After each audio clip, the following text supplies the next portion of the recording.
Hey, what's up? This is the first edition of the Monday edition of This Week with Drew. Welcome to the show. Thank you for watching or listening or tuning in. Here we are. Today, we don't know what we're talking about, but it's the juice for you. I'll bring the juice for you, the motherfucking content from motherfucker Drew.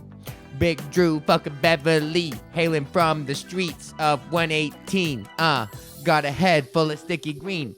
If you motherfucking know what I mean. Hi, welcome to the show. This is the Monday episode of this Week with Drew. Thank you for learning, tuning in, or taking part in the activity.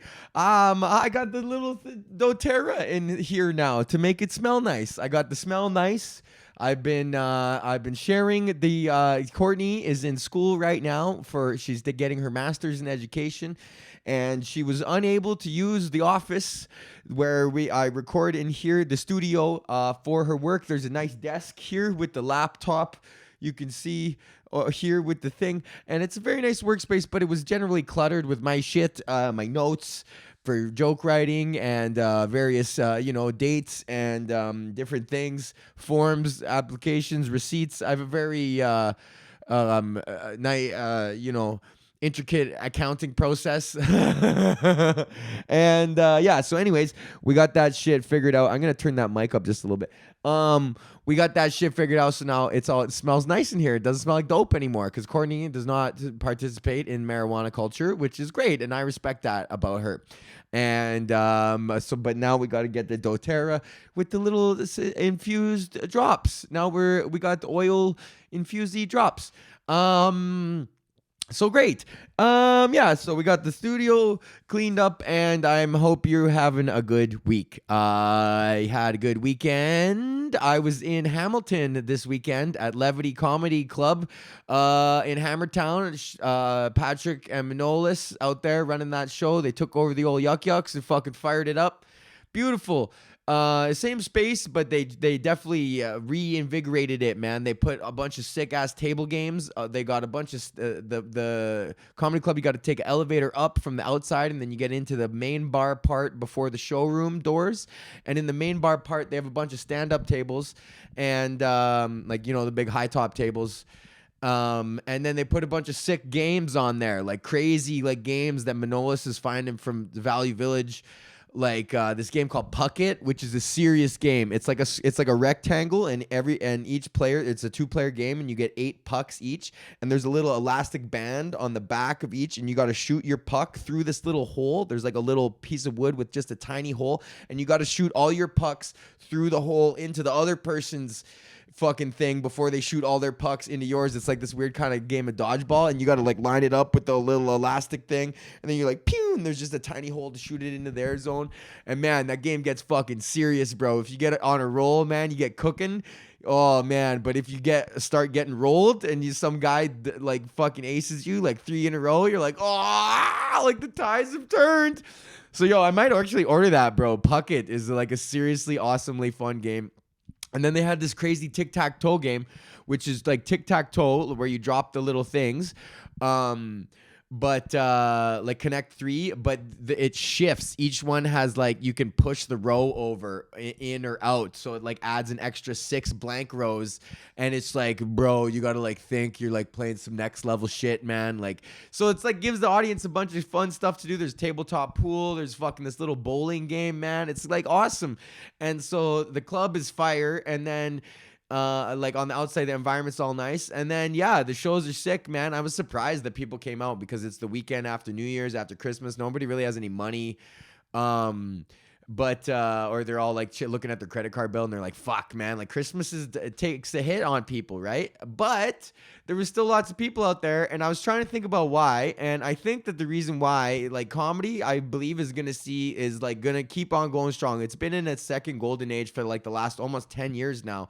But I don't foresee that ending necessarily anytime soon because of the gloom and doom that is being perpetrated out here. I was talking about this with Kevin Saldo, man, but comedy, people like comedy because of what's going on in the world. It's sad out there, man.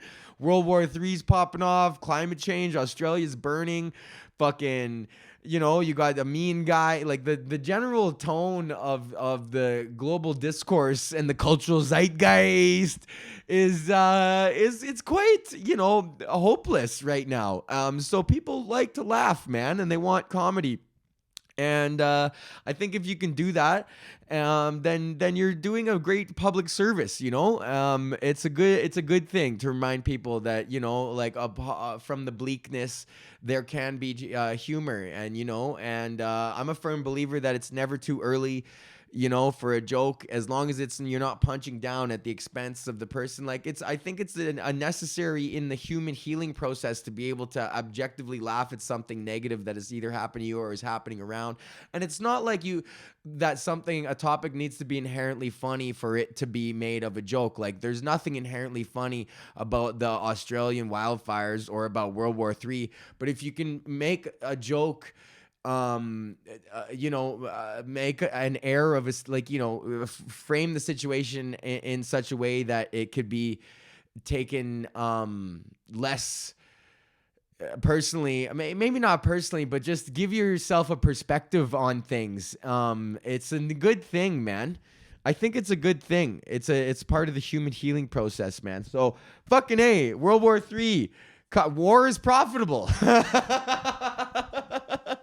That's a fucking tale as old as time, buddy. War is profitable for lots of industries, man, including comedy. So fucking A, fire up those nukes, buddy. Fire them up. Let's go. Oh, man. I'm sure I was going to make whatever. Fuck. I don't know. Nobody listens to this, but they should probably got some wicked comedy clubs in Hiroshima and Nagasaki now. Those guys... You gotta have a sense of humor after that. Fuck, man. Weed cup. I don't even really know what the fuck to talk about, man. This is nice that I get to fucking do this. Maybe I'll play a little song for you guys. Let's play a song. Fuck, that's not gonna work. I've got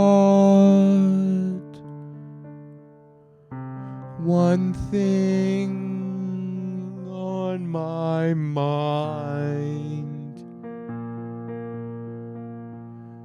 Can you guess what that is? I want a big juicy burger with an onion ring and some mayonnaise to dip my onion rings in. 'Cause I'm fucking hungry for the burgers. Hungry for the burgers and fries. Give me onion rings. Give me milkshakes, extra large size.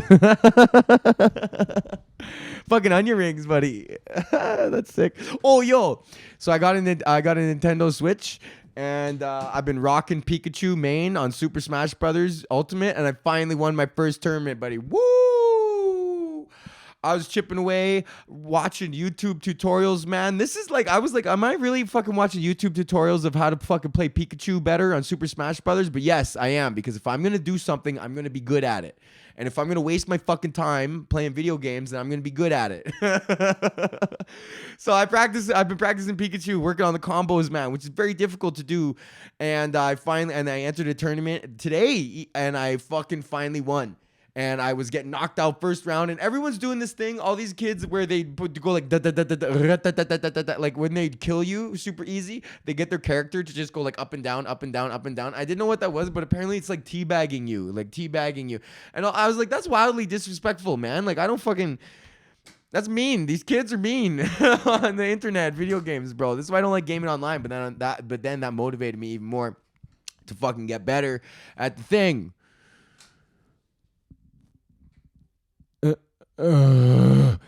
So fuck, man. I won my first tournament and I was like super happy. It came down. It was like a big 16-person tournament, and then it came down to me versus Peach, which is one of the best characters. And it was just a fucking what's it called? Not a stock, just a time challenge. So it's like it doesn't matter like how many times you die, but you got to kill that person more than they killed you. So it came down to it. It was like a 3-minute round, and it was just me versus Peach, and I'm like ducking around, and Peach got me up to like 125% damage to like their like 38%, and I was like, oh, I'm fucked, man. I'm like pretty much ready for like any sort of lethal fucking smash kill here. And then I don't know, somehow I just worked it up, and I fucking like hit like 4 combos in a row, and now we're both at like 138, and Peach is like 110, and I was like a percent damage, and I was like, oh my god, I like pulled this off here. And then the counter's going down like 5, 4, and the round's about to end, and then we would go to sudden death, which sucks because it's like one shot kill, right? So you got to be fucking perfect. And I just fucking jumped, boom, boom, boom, hit him with the forward lightning smash, and then pow, out of the round, and there's 3 seconds left, and I was like, hey, because we had neither of us had killed each other in the whole time, and we would have gone to sudden death, and I was like, oh my fucking god. I won my first tournament, and Courtney was not as excited as I was for some reason. Can't really understand why. Bop, zippity bop ba doo wop, zippity bop ba doo wop, zippity bop ba doo. You guys want to see the painting that I did? For the people that listen on audio, I'm sorry, but look, I painted that. Isn't that nice? I painted that. It's a fucking little mountains with a little ship on the water there, and the mountains are reflecting, and it's like orange and yellow and stuff, and then there's one in the foreground to indicate that, you know, you're maybe looking over the crest of a hill. And yeah, I painted that. I'm liking art. Paul Thompson got me into fucking painting. He's a really good artist, man, and I was like, fuck, it's a nice just thing to do to express yourself. Express yourself. Okay, good. Well, I don't know why, but we're doing this. And this is a long time to do a podcast. Oh, I started playing in a band with Dan Gyrie. Dan Gyrie's got this, he's a funny comedian in Toronto, and he's got a project called Max Phoenix, and he wrote and recorded a whole album a couple years ago, and now he wants to throw a 3-piece together and fucking take the band out to a battle of the bands. Take the album out to the Battle of the Bands, and I was like, fucking hey, I'll play bass in that. So we had our first jam at Rehearsal Factory the other day, and man, it was awesome. Dan's songs are hard. He's got a lot of weird changes, not your traditional fucking chord changes, and yeah, but it's nice to be in a band again, man. Having a guitar player who can sing, and having a tight drummer, Artie, man, and fucking... So we got a gig February 1st, man. I'm back in the saddle after 7 years, man. I haven't played a music gig since the days of the Dirty Seas. If you're an OG fucking Drew, what is wrong with my eye? I just feel stoned, I guess. I don't know. Anyways, I'm fucking hopping back on the bass, buddy. I haven't fucking Route 5'd it for a while, and there's no Route 5s in any of these songs. There's some sick metal tunes, some nice rock tunes. We're not doing any slow stuff. We're just punching them in the gut, just dang, dang, dang, dang, dang, dang, dang, dang, dang, a little funky sort of right on the hi-hats, man. Me and fucking bondim, bondim, bondim, bondim, bondim, bondim, bondim, bondim, bondim, bondim, bondim, fucking hitting those bass lines, fucking nice fucking disco fucking octave bass lines, boom ding, boom ding, boom ding. That's gonna fucking boom bing. It's gonna be fucking sick, man. So that's what's going on. This is the Monday edition of This Week with Drew. I think that's what I'm gonna call it. This Week with Drew. The Monday edition. That's good. Welcome to This Week with Drew, and that is on Thursday, and then This Week with Drew, the Monday edition. Okay, cool. This has been This Week with Drew, the first Monday edition. And yeah, fucking A. Praise be to the content lords. Let's fucking double down on the podcast. Okay.